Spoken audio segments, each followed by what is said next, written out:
We're seeing a lot of people jumping on the carnivore diet lately, but I think for some people, sometimes that's too hard, and that's not where I started with my diet. And so when I think back, I'm like, man, how could someone get started? And I'm getting a lot of questions like, man, that seems really hard to only eat meat. Yeah. And I think a great place to start is with a keto style diet. The keto diet allows you for some more options. You get to kind of open up the playbook.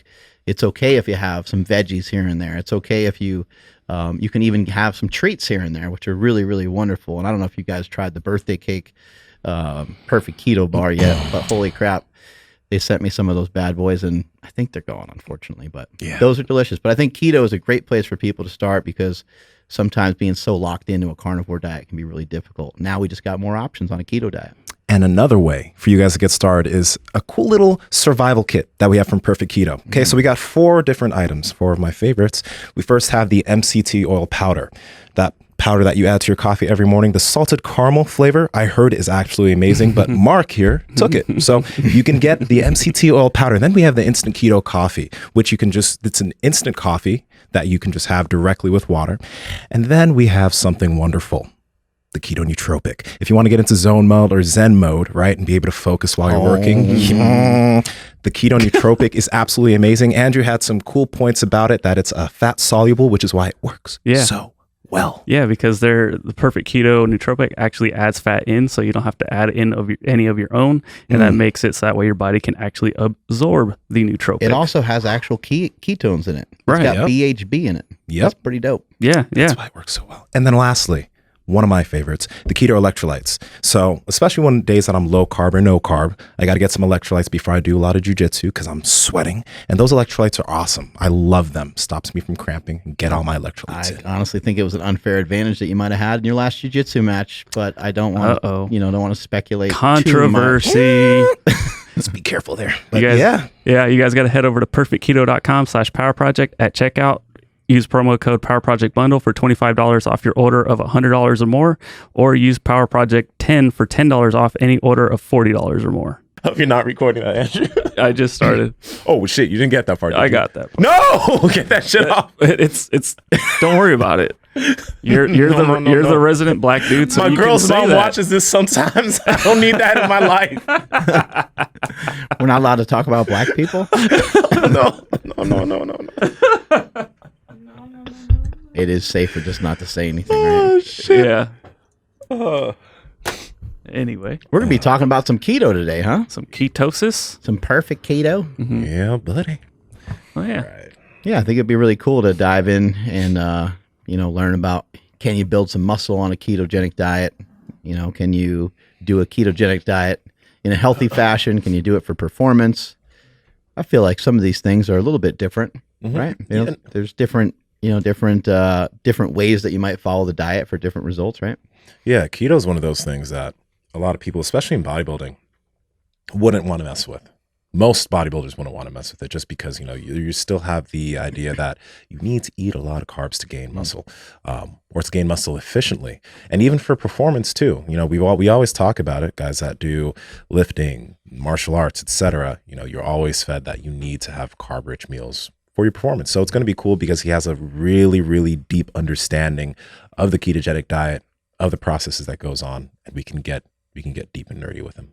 Yeah, I think people are worried about being flat and being kind of smooth on a ketogenic diet, which can kind of happen. But we've talked about this on this podcast before. You can get flat and smooth on any diet, especially when you've been dieting for a long time, and especially if you've been doing a lot of cardio. When I was training for my bodybuilding show, there would be days where I felt flat. There would be days where I felt fat. There'd be days where I felt skinny, and there'd be days where I felt really jacked. Yeah. And it would go, kind of up and down, but that's what a good coach can do for you. They can kind of monitor that. They can watch that for you, and they can say, all right, well, you need to eat again. You need to start to bring some more food back in. Yeah. What have you noticed with like something like the Perfect Keto, the keto bars? Like, you noticed anything different with like your physique or anything? Like, you just use that as like a snack, or? You know what? I actually think that some of those things, I think they help you to get in a little bit more calories because you end up with a little bit of palate fatigue from eating so many eggs and bacon. And so it's like, it's an add-on, like it's an extra.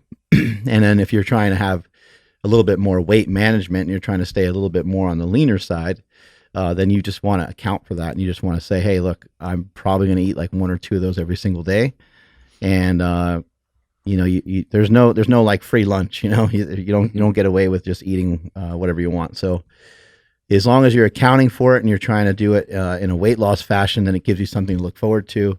And if you're trying to do it like from a performance standpoint, I think it can play a pretty good role. I've actually noticed from eating stuff like that, my veins tend to come out a little bit more, and I tend to actually look, I just look more like well-fed. When I'm hit a training session, I tend to feel like I can get a pump a little easier. And I don't know, I don't know if it's the fat content in there. I'm not sure exactly what it is, but it could just be the extra nutrition, period. Yeah. It's going to be really cool though too, because like if you look through his Instagram, he does the ketogenic diet, but he's not dogmatic about it. So you'll see sweet potatoes on his profile. Like he does introduce carbs here and there. It's not like he's like, keto's the only way to go. We got to get to the bottom of these sweet potatoes. Well, since he works for Perfect Keto or works with Perfect Keto, it's only right that this episode be brought to you by Perfect Keto. Our homies over at Perfect Keto are giving you guys an awesome discount. Head over to perfectketo.com/powerproject at checkout. Enter promo code PowerProject10 for $10 off your order of $40 or more. And if you step your game up and your order is $100 or more, use promo code PowerProject Bundle for $25 off your... Oh, gosh, look at you guys. Having a dance battle. Yeah, for reals. I'm going to send this invite over there, and we'll wait for him to show up. What do we got over here? This is MCT oil powder. There we go. Yeah, I think I kind of took the whole thing. I don't know about you. I don't know about you guys, but like I know that they sponsor the podcast, but I haven't had any blowouts with MCT oil powder. Nope. Yeah, I've been good on that. Have you been good on that? Yeah, You're I'm not sure. great on it. Yeah, MCT oil though, I can't say the same is true. Yeah, I've had volcanic eruptions. The first day I ever got MCT oil, I actually used it to cook, which you're not supposed to really do like that, and I used quite a bit of it. And then I went to the bathroom like an hour later, and it was just like, like it just spread everywhere, like across all parts of the toilet. Yeah. It feels like it's like a spiritual awakening. Or something, releasing all the demons. I remember all coming out at once. When I was doing keto, when I had no idea what the hell I was doing, I would look at like my macros and be like, oh my God, I need so much more fat. And we're talking like 8 p.m., 9 p.m. at night. Like, well, I'm just going to make some like keto coffee right now because I got to get the fat in. And yeah, dude, I would dump MCT oil powder in there. And I was like, man, I don't know what's going on. MCT oil or powder? Sorry, MCT oil, not powder. And I'd be like, I don't know what's going on. Like I wake up in the middle of the night with like the worst cramps and like I can't breathe and I'm just dying over here. And I'm just like, well, yeah, you fucking idiot. How many times have you woken up in the middle of the night to take a shit? Not that much. Yeah. Yeah. That never happens. I woke up at like 2 a.m. one day and just unloaded on the toilet. It was just a regular poop, but like, and I texted everybody. I texted everyone. I'm like, people need, my parents need to know about this. I was just like, I took the biggest shit. And then the next day, like, I had all these text messages. Everyone like, hey, thanks, man. Congratulations. Good job. But like, I woke up and I was like, oh my God, I need the bathroom. I just took this giant like elephant dump. I don't know what happened. I can't remember the last time I woke up to poop. Like I really can't. Yeah, that's so weird. You don't even feel like you have the strength to poop. Like in the morning, I feel like I don't even have the strength to not enough oomph. Yeah, to clinch it on out of there. Yeah. Yep. I can't remember, but I can't say that I never have because it just seems like that's definitely something I would do. Like for sure. Yeah, you know what I mean? Pulling his Zaragoza. Yeah. That's what we need to call it. Oh. If that ever happens to me again, I'm gonna say I pulled a Zaragoza last night. Yeah, dropped a fatty. I have been going to the pee a lot lately. Still, like I'll wake up in the middle of the night like fuck. That happens. That's normal. It's probably just your diabetes kicking in. Oh God. Oh God. The old beatus. That sounds about right. That's dark. Have you ever messed around with a ketogenic diet? Ever mess around with diabetes? Like, okay, have I ever done a keto? Yeah, there have been days that I just like only. That's Here we go. We got him. There we go. Hey, what's up, guys? What's up? Hi. Can you guys hear me okay? We can hear you. Yeah, great to have you on the show today. Yeah, thanks for having me. I'm super excited to chat with you guys. Appreciate your time. So the way that we want to try to do this show a little bit is we want to try to break it up in kind of 2 parts because we feel like there is some separation between the 2 things, but you can correct us if you feel that we're wrong anywhere. I feel like there's a little bit of a difference between trying to like manage your body weight and there's a little bit of a difference between like going all in and going for performance. So first, we'd like to kind of kick things off with talking about how to utilize a ketogenic diet in what you would consider to be a healthy fashion, and also, is there an unhealthy way of doing a ketogenic diet? Because we hear people sometimes talking about like fat bombs and eating just crazy amounts of fat. Is that unhealthy? Is it unhealthy to not have vegetables? Those types of things. Yeah, absolutely. Totally down for that. So we'll start out with, kind of eating like a crazy amount of fat. Like what have you seen, kind of people start out with in terms of like levels of fat that they can consume? Have you noticed any dangers with that? Any particular fats, saturated fats or otherwise?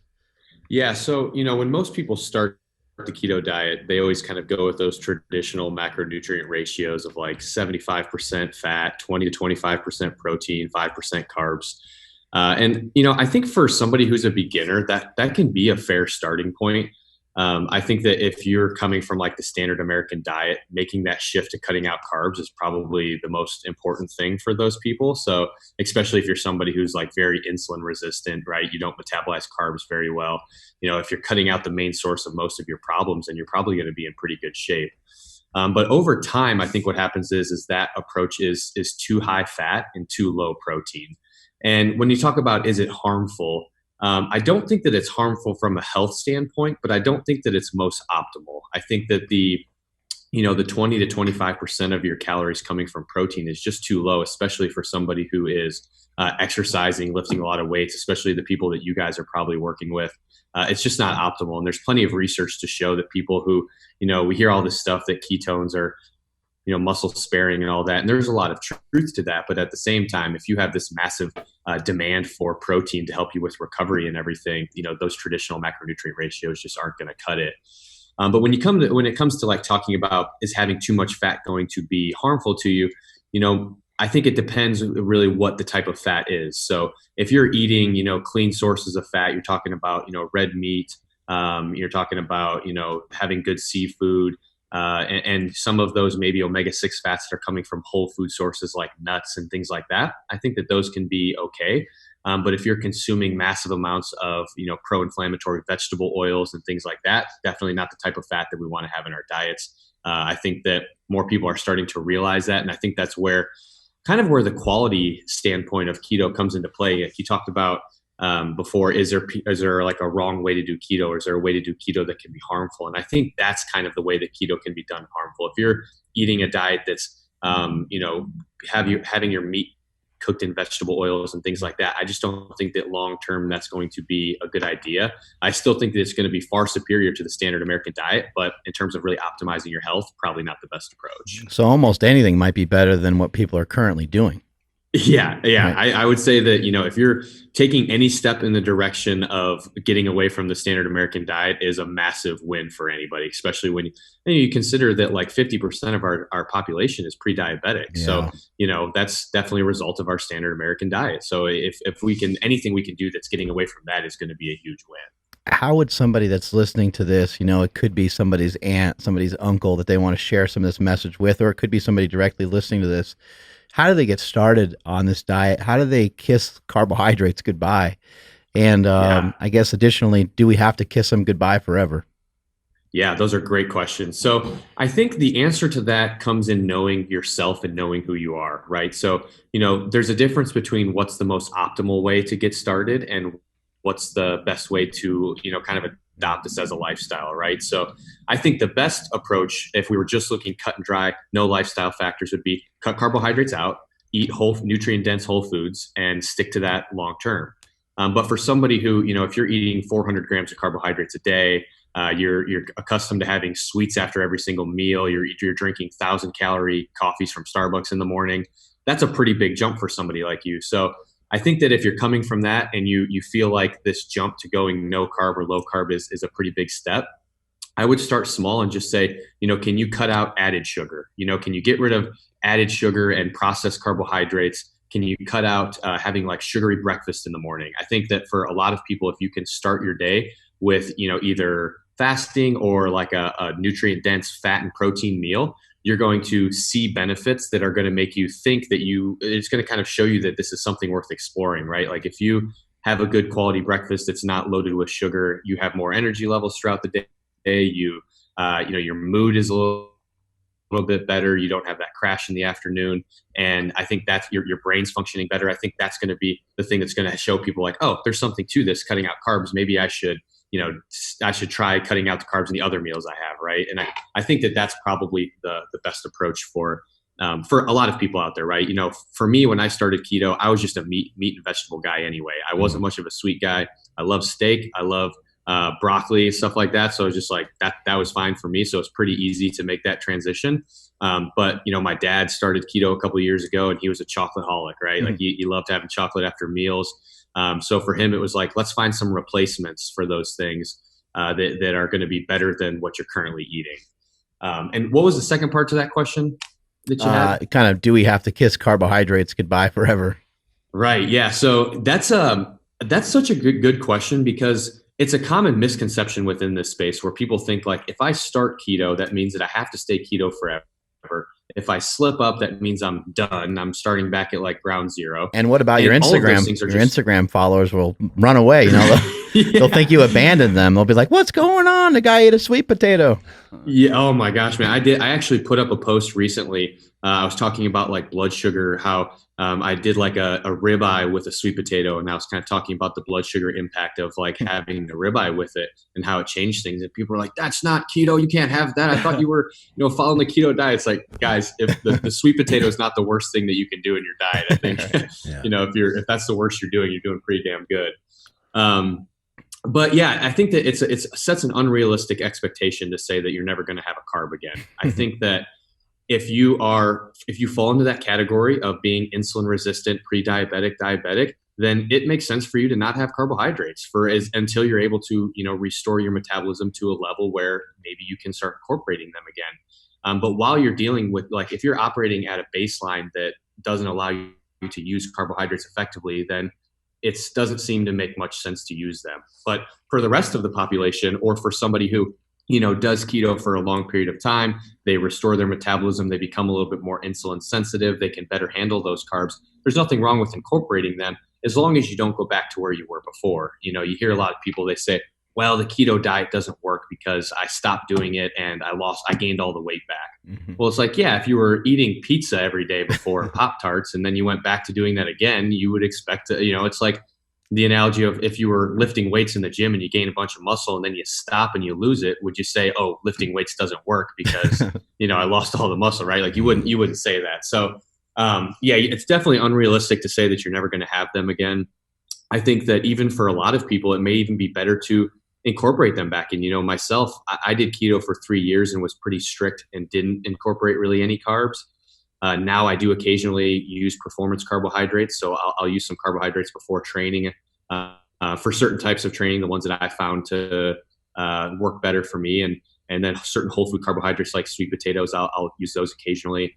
And I think that like they really contribute towards my goals too. So I think really the answer to that is you should not eat carbohydrates as long as your primary goal aligns with the benefits you get from not eating carbohydrates. Got it. So let me ask you this now. What about the sweet tooth part of things? Because I noticed that like when I stopped eating nearly as much sugar, things like fruits actually tasted like candy. Like they were actually super enjoyable. So let's say that now you're at a place where you've lost weight, your metabolism's at a good place, you can have some carbs. People often ask the question, can I eat some fruits now? Like what would you say to that? Yeah, so I think that incorporating the fruits back in is fine, but I think choosing the right ones is important too. I think that, a lot of times we assume that fruit it's healthy, right? It's a natural sugar, so it's better. But, there's a lot of research to show that like fructose and stuff like that can be pretty pro-inflammatory if we have too much of it. And so I think that the poison is definitely in the dose on that stuff. I think that, there's lower glycemic fruits like berries that I think are fantastic for even somebody who's following a keto or low carb diet. I think that, those have some nutrients that we can probably benefit from. And even if it's not coming from the nutrient standpoint, they're not going to be very harmful to you because you're not going to be getting that big spike in blood sugar or getting a lot of that pro-inflammatory fructose. But when you talk about some of the modern fruit like grapes and bananas and stuff that are just like really loaded with sugar. I think that I think moderation is going to be the key. That's the kind of the cliche, right? In the nutrition world is like moderation, moderation. But I think it's really true. Like if you're using fruits as a way to cure your sweet tooth, and that means that you're having them, multiple times a day, all the time, I think it's not going to be a whole lot different than just eating sugar, right? You're probably just going to be putting yourself back in that same place you were before. But if you're able to kind of realize that, like, oh, this is something, maybe you have a banana or something in a smoothie every once in a while, I think that can be fine. But you definitely don't want to do it in excess. What about in terms of protein? Where are we at with protein when trying to follow a ketogenic diet? There's, people make a big deal about gluconeogenesis and eating too much protein. What are some of your thoughts on that? Yeah, I think that it's probably the most important question about keto because, like we kind of mentioned at the beginning, there's so many people that are sticking to those traditional macronutrients that, like, we forget that those were recommended for children with epilepsy, right? Which is a lot different than, I'm looking at you two guys. You guys shouldn't be eating the same diet with somebody with epilepsy has, right? Like, you guys have different goals, you have different demands in your body. And I think protein is the biggest one. And this gluconeogenesis that everybody talks about, it's the process of converting non-carbohydrate substrate to glucose in the body. And, because this happens in our body, we assume that it's an excess problem. If we have too much protein, then it's just going to get converted over to that. And I think what's important for people to understand is that this is a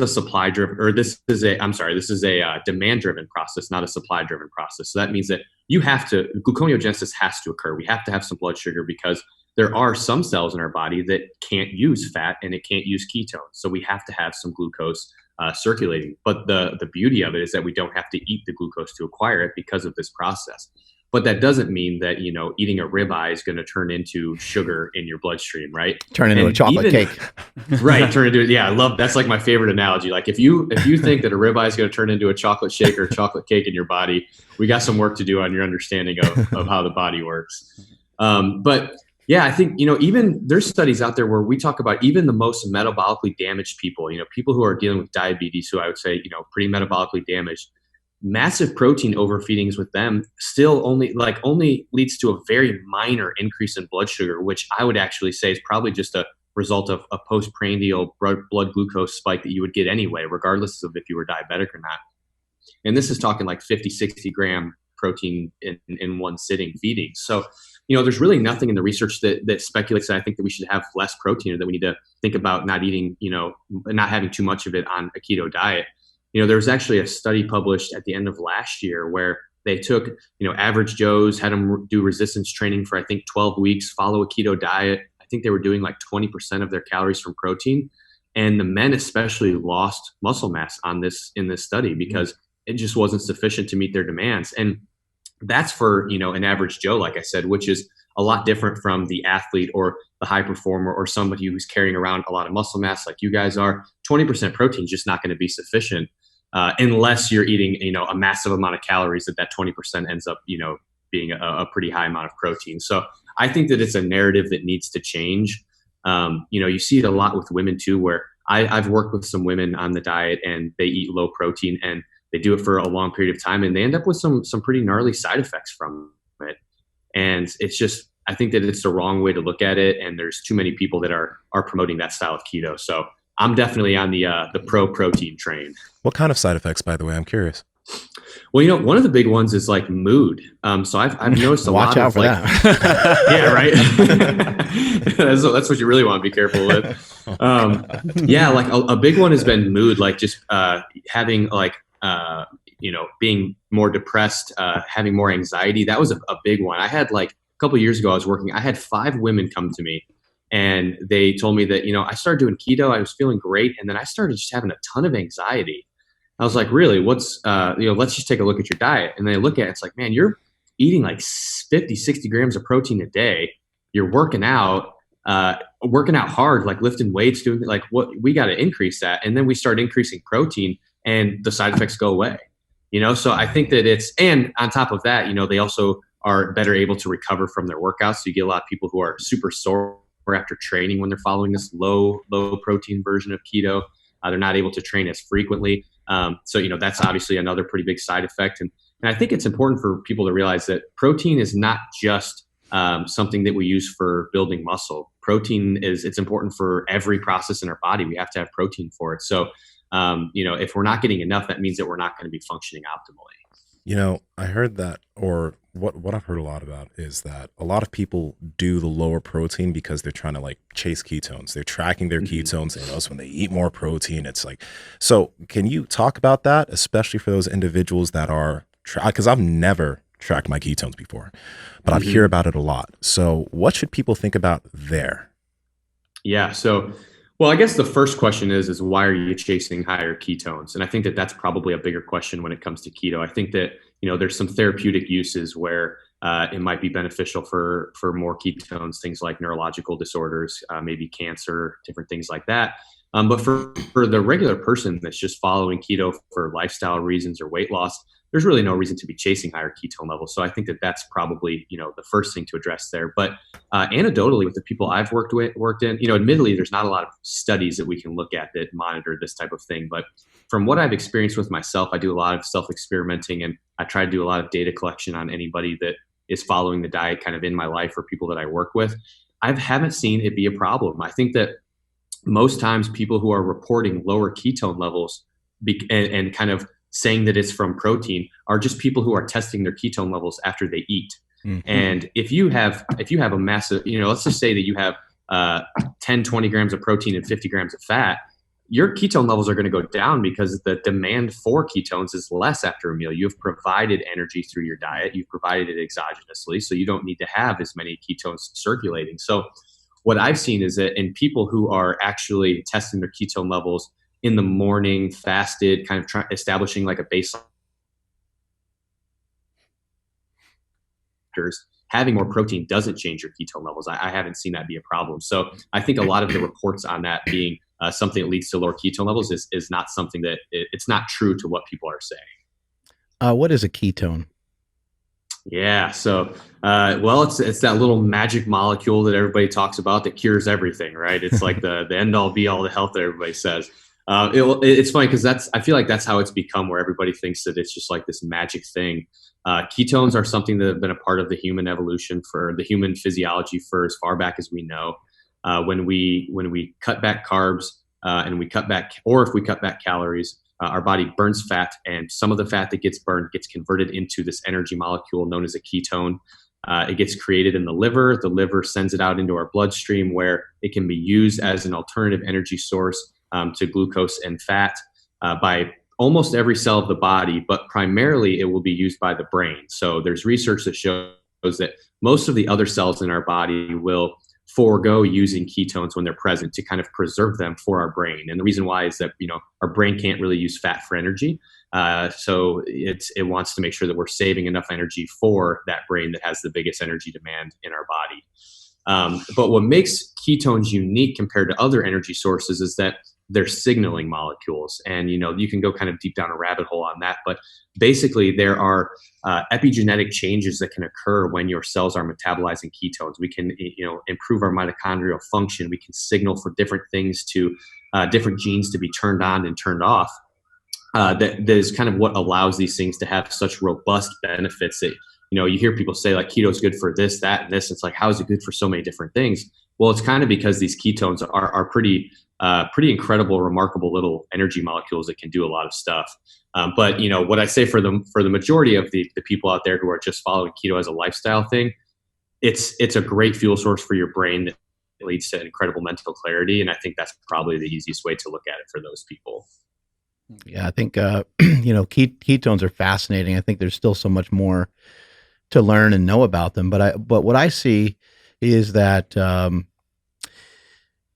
I just think that most people don't spend enough time really producing hardly any ketones, and I think that's hugely problematic. I mean, if we were just to sum up just the metabolic disorders of the United States, I think you can find all of it just in the fact that people aren't producing any ketones. Not that they're not producing any ketones, that's not a true statement, but they're probably producing a lot less than they need to. And if you were just think back from an evolutionary standpoint, when would there be a time, where we didn't have, stores and packaged food and all this processed stuff? when we were around in those times, you would be producing ketones every day, because even if you were able to get carbohydrate sources, I would imagine that you would be fasting. Food might be scarce, especially certain times of the year. So just a really short message to everyone that's listening is that you should try to figure out a way to spend some time creating ketones. You don't need to measure them either. I don't think it's really all that worthy unless you just want to nerd out and find out more about what your body's doing. But we already know that from fasting, you're going to produce some ketones. And we already know that by reducing carbohydrates. And in some cases, some athletes, some people that have a pretty good amount of muscle mass on them can have 100 carbs and still be okay and still be producing ketones, especially if their calories aren't like through the roof. So I just highly recommend that everyone figures out a way to produce some ketones. And then if you never tried any supplemental ketones, I highly recommend those as well. Those could be something that just give you a little zip in your workout. You hear people talking about BCAAs and essential amino acids and stuff like that. Kind of similar effect. It just gives you a little bit of, it's not going to, plow you through, the hardest workout you've ever done in your life when you're dead tired, but it will give you a little push. I like them for that reason. Yeah. And it's funny when you talk about like just the impact of producing some ketones. I mean, if you look at most dietary strategies that work, there's some sort of ketone production probably going on. And when I say work, like producing some sort of benefit. So, there's low carb, there's keto, there's fasting, those all produce ketones. But then you start looking at even some of the diets that aren't optimal, that's still like a vegetarian diet, right? Like I think that a vegetarian and vegan diet, I don't think that it's optimal for anybody to follow. But some people see benefits, right? Like they'll lose weight. There's some cases of people who are diabetic and they see improvements when they're doing it. And you're also, if you're not eating a ton of processed carbohydrates and you're, probably restricting calories a little bit, you're going to produce ketones. And that's probably why those people are still seeing some benefit, even though it's not the most optimal approach. So it's like when you look at a lot of things that are working for people, ketones and not having a ton of carbs is likely the reason why it's happening. From what I've seen, people are chasing ketones, like they're doing the pee strips and all that good stuff because they're like, oh, this means I'm in ketosis. That's kind of like the goal. And then, they don't want to have any carbs, or they don't want to get off the plan, because then what happens? Like, oh, I'm out of ketosis, so my diet's done for the week. Is remaining in ketosis like the end all be all goal for the ketogenic diet, or is it something that they should periodically be like kind of dipping their toes into and then just going back to like low carb?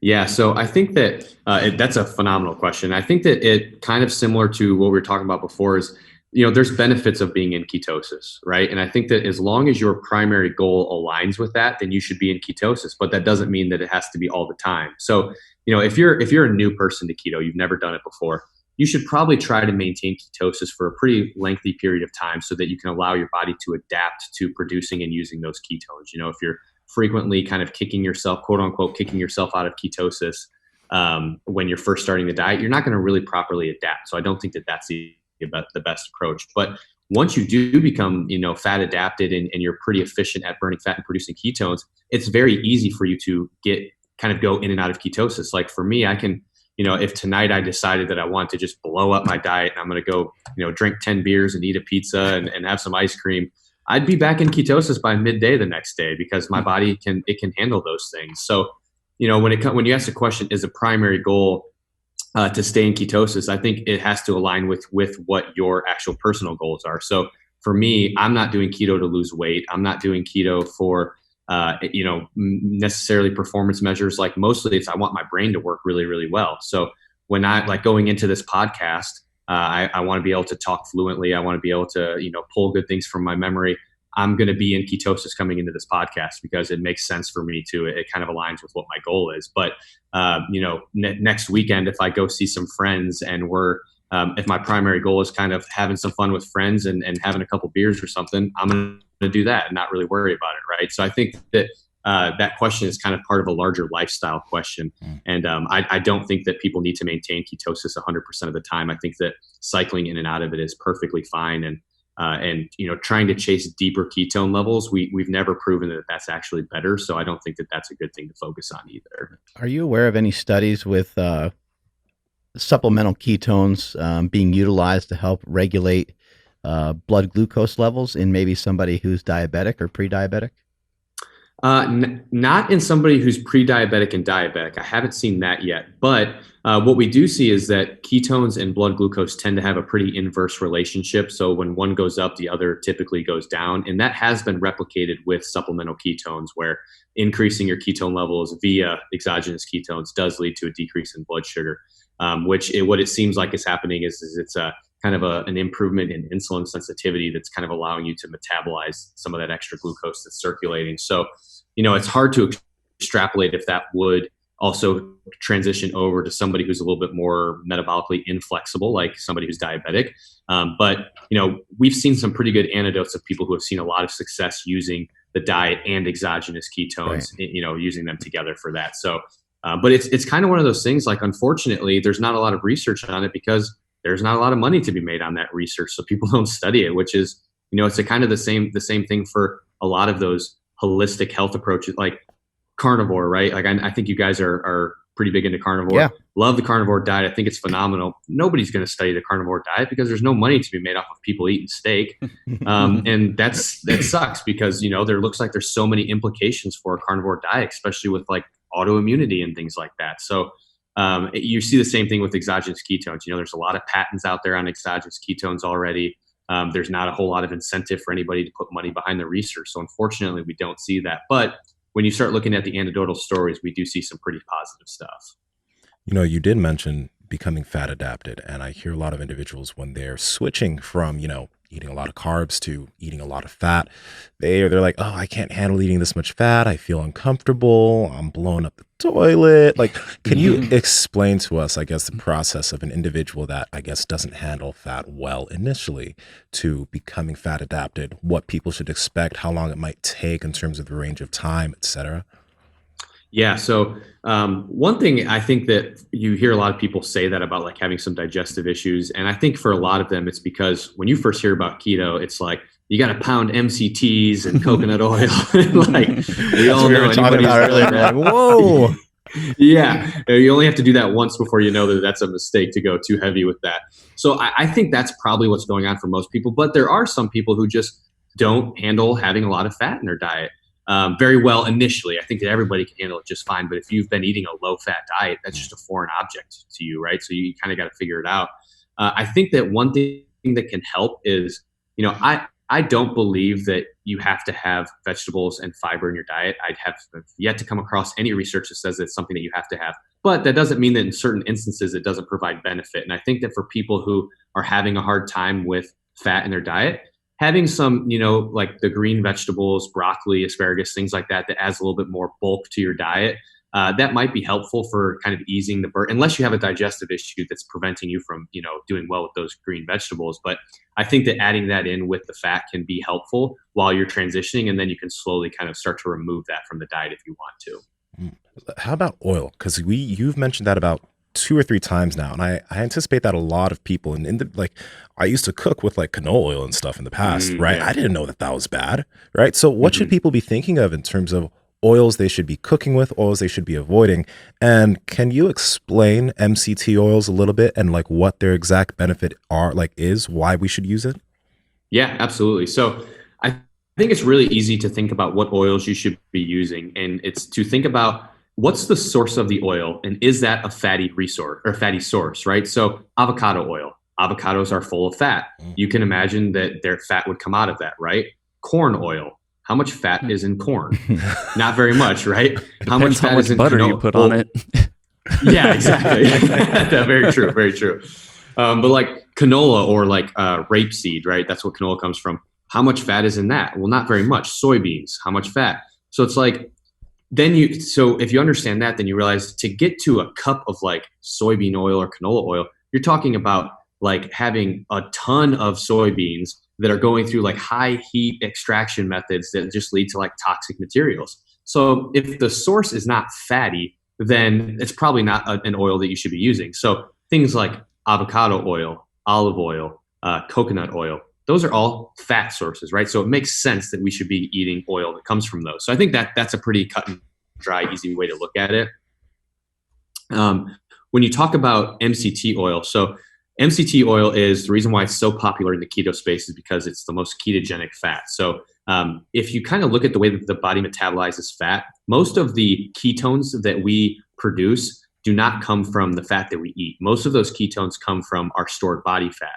But MCTs are an exception. They're actually one of the only dietary fats that we can eat that will get converted to ketones in the body. So MCTs are a unique classification of fats that come from coconut oil or palm oil, and it's also found in dairy, but usually we're getting it from coconut oil.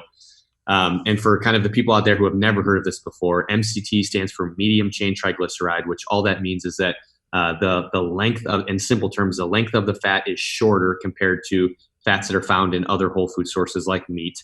And that means that it's digested differently. It's digested more rapidly. And this rapid digestion of them allows them to, one, be a quicker acting energy source, but two, also lead to ketone production naturally. They can be rapidly converted to ketones. Yeah. But then three, it can also lead to bathroom problems if you have too much of it. So that's kind of what makes them different. But you hear it kind of being the most popular keto supplement. It's what everybody takes when they're on keto. I think that a lot of people are probably overdoing it with MCTs. I don't think that you need to be guzzling MCTs all day. But there's times when it makes sense. I like to use MCTs in the morning. I do like a 2-hour deep work session where I'll sit down to try to get locked in and get focused. So I'll do like a decaf coffee and MCT oil because I know that those MCTs are increasing ketones and that's more fuel for the brain. So I'll use it like that. But, you don't need to be guzzling it down all day. And for anybody who has, they've probably experienced the problems that come with it. So, yeah. And you got to think even a teaspoon of it is quite a bit. You get 5 or 10 grams of it or something like that. That's a pretty good dosage. And also just a little more on that is coconut oil, I believe is like 70% or something like that, or 60% MCT oil, right? That's the reason why people use coconut oil. Coconut oil is a lot easier to cook with. I don't think it's smart to cook with MCT oil, correct? Right. Yeah. So and then olive oil and coconut oil, those are both, you can cook with them. They can both handle pretty good amounts of heat. I think, was it macadamia nut oil? I think can handle even more heat. So you just don't want to have stuff that you go to heat up and then it oxidizes and then it goes from being kind of somewhat of an unhealthy fat and turns into a almost like a trans fat, which is even worse, right? Yeah, exactly. And that's why, looking for those fats that have the higher smoke points that can handle, because if you're somebody who, you're cooking things in like a frying pan or whatever, you're really heating up that oil. And to your point, when you damage that oil, it's the way that your body handles it is much different than when you're consuming it in the natural form.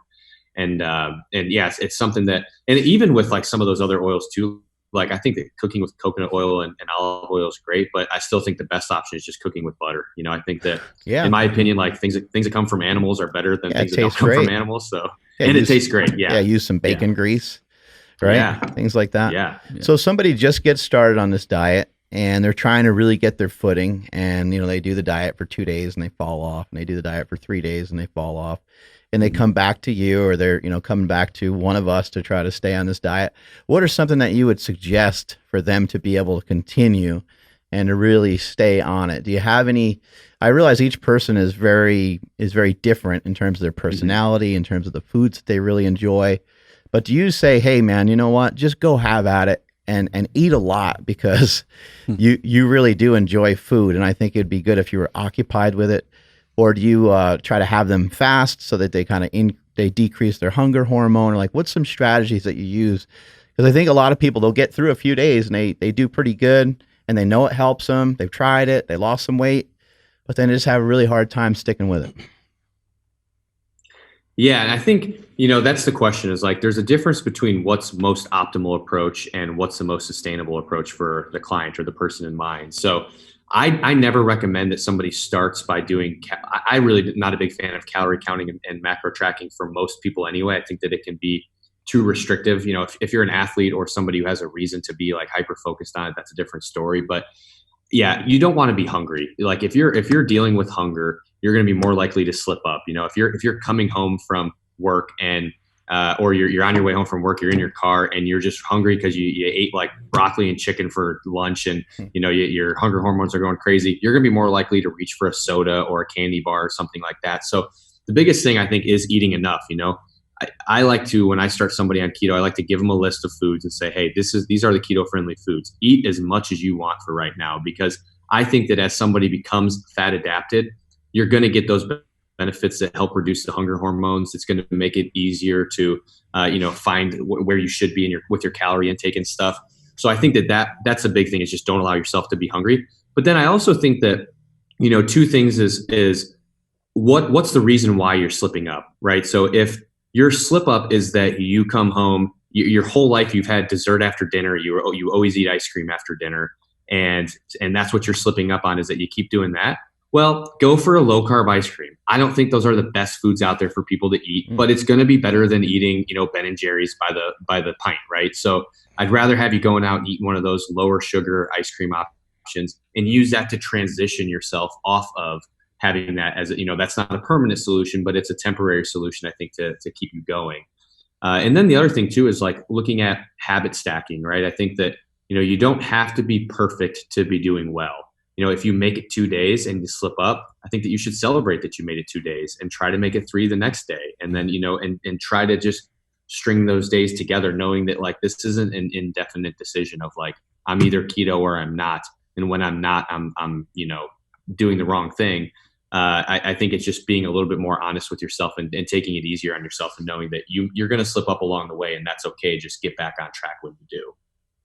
You mentioned that you give your clients a list of foods that they can have, and then a list of foods that maybe they should avoid. You also mentioned at the beginning of the podcast that like when people start keto, they eat a lot of like the not so healthy fats in excessive amounts.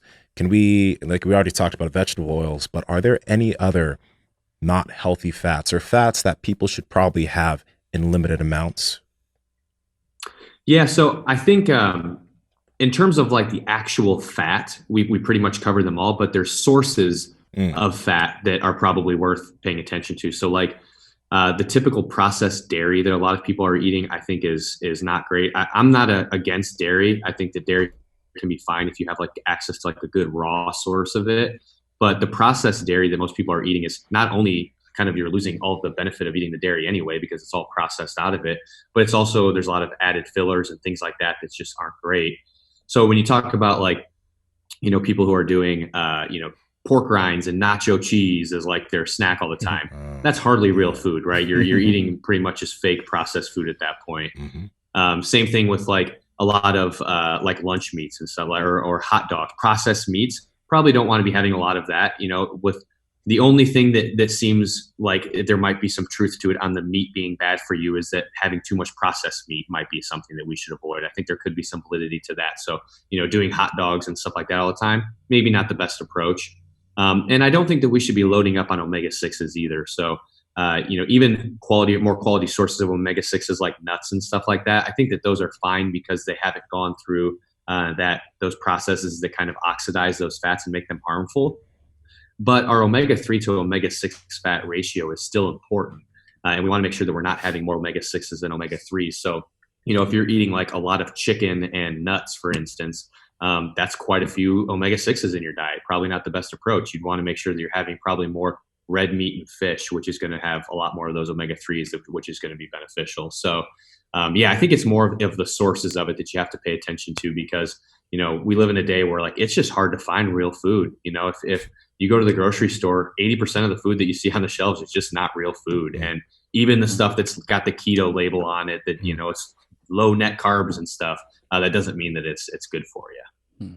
The three of us, we're pretty big proponents or advocates of intermittent fasting. And there's been times where like I'm in a pretty long duration of fasting, and I'm just like, whoa, my breath is terrible right now. And I have tried the ketogenic diet, and I kind of like, I just call it keto breath because I have no other explanation for it. I'm like, something inside me is dying. I'm hoping it's like the fat. But do you think intermittent fasting is a kind of like another way or a clever way to get back into ketosis for people? Yeah, definitely. So, keto was invented because it can mimic fasting. So, back in the 1920s, fasting was the primary method for treating pediatric epilepsy. But obviously having children not eat is not great for their growth. So they wanted to figure out a better option. keto is able to mimic fasting. So that means that they produce very similar effects on the body, which means that they complement each other really well too. So I think that they can be used pretty effectively. And one of the things I always say is that, the primary difference between like a low carb and a keto diet is that it's the presence of ketones, right? If you go full keto, you have more ketones than if you go low carb. But a low carb diet can be pretty ketogenic if we incorporate intermittent fasting, right? That's another way to get those ketone levels ramped up. So I think intermittent fasting is a really great tool for getting back into ketosis if you slip up, as long as you're being careful with that. I think that like binging and starving yourself is not the best way to go about it. But if you're being intuitive with it, I think it's a great way to get back into ketosis. I think that it's a great way to get into a deeper state of ketosis. Like doing intermittent fasting in the morning is a great way to kind of make sure that those ketone levels are getting ramped up, which can have some benefit throughout the day.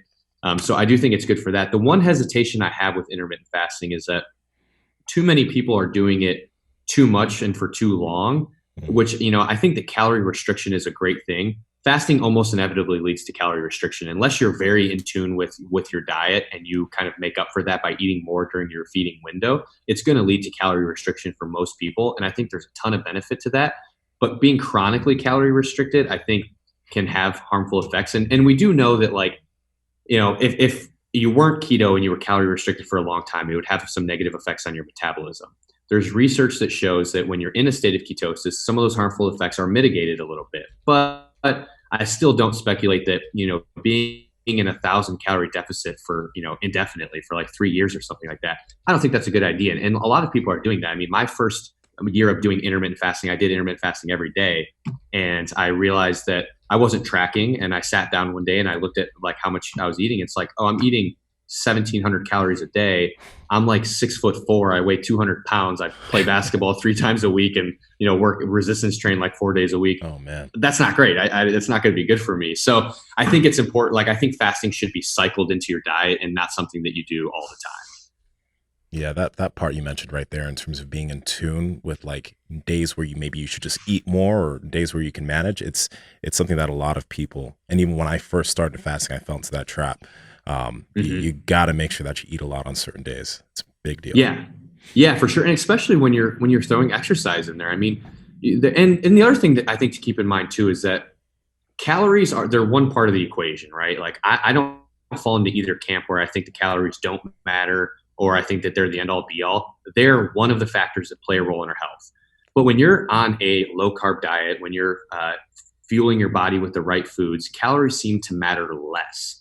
Our body becomes actually more inefficient with burning energy, meaning that we will burn more energy than we actually need to when we're on a ketogenic diet. So there's some really good research. And if anybody's ever heard of Dr. Ben Bickman out there, he has some really great content that kind of explains why this happens. It has to deal with mitochondrial uncoupling proteins and things like that. But we will actually burn more calories when we're on a ketogenic diet. So we don't to think that you need to be like in this massive calorie deficit to see benefits. It just isn't. It's not true. And I think one thing that we need to keep in mind too is that just as important as removing foods are from your diet is replacing them with the right things.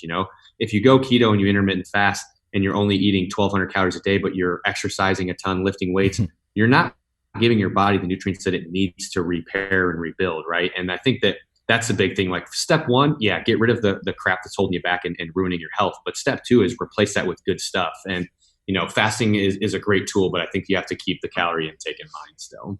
Yeah, the food choices are huge. When you start eating eggs and steak and things like that, it makes it much more challenging for most people to be able to overeat. Although there's some people who can still get after it pretty good. When it comes to females, you mentioned some differences. Is there any difference in particular with like the way they should follow this diet? Have you noticed anything that stands out to you that they should be aware of? Yeah. So, I have a hard time with it because I feel, well, for one, we lack a lot of research with women because to be frank, we don't use women in studies as much because their hormones are so dynamic and they change throughout the month that it's so hard to get good readings on them. So even in animal research, it's usually male animals that are used because some of those variables stay a little bit more consistent. So most of what we have is from people experimenting and anecdotes and things like that. For what I've found is that for some women, actually having more carbohydrates can be beneficial in some instances. Like an example of this is my wife Were you has saying this psoriatic yesterday? arthritis. Weren't you What's that? mentioning something like this yesterday? Yeah, especially like when some like my female clients started to go lower carb, they just started to have so many like side effects. Like even their periods became a little bit more inconsistent. When I do things like just give them a little bit more carbs, everything kind of just went back to normal. So Yeah. I just have to be very, very careful when limiting carbohydrates of a female client. Totally. And I think, again, we don't have a lot of research on it, but one of my things that I speculate is that I don't know if it's the degree of being low carb that's causing the side effects, or if it's the other things that are coming with the diet. Like, I think women are more likely to have the lack of hunger. Most women that I talk to that are doing keto are just super low calorie. I mean, they're eating like, you hear people and they'll be like, I don't know what's going on. I don't feel great. I'm having all these problems. Like, what's your diet look like? Well, you're eating 1,000 calories. You're doing cardio for 2 hours a day. Yeah, of course, things aren't going right. So I think that I speculate that calories, protein, and nutrient intake is probably a better lever to pull.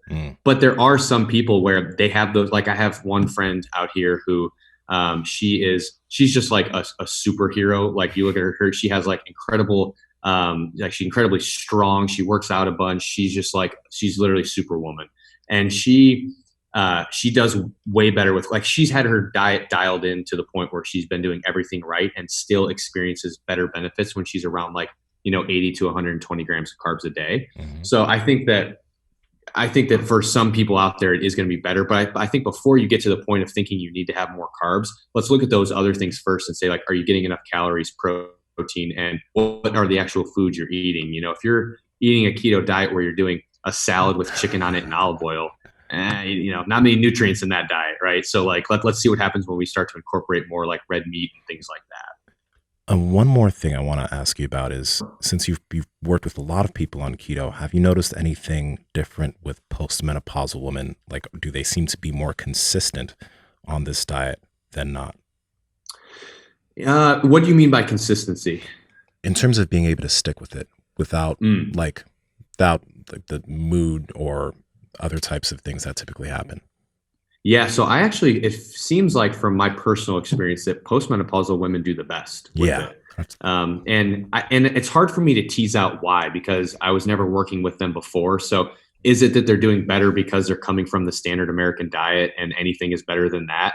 Maybe, that could be the reason why. But it does seem like they have less side effects. It does seem like they're able to stick with it better. But I would like, I'm not always the first to say that, like, oh, it's because it's keto, right? Like, that's the reason why it's always better. I think that there's a lot of reasons to look at it. And it's like, if you were going through menopause or you were dealing with postmenopausal life in conjunction with the standard American diet, you probably felt like shit, right? Yeah. Like you were probably like as bad as you could feel. So going keto and cutting out carbs and stuff like that, you're going to experience a massive benefit. And you're going, like, if your baseline was here, now it's way up here. I think that's probably the reason why. So I don't think that there's enough research to say that keto is doing something specifically for these women, but from what I've seen, they do really well with it.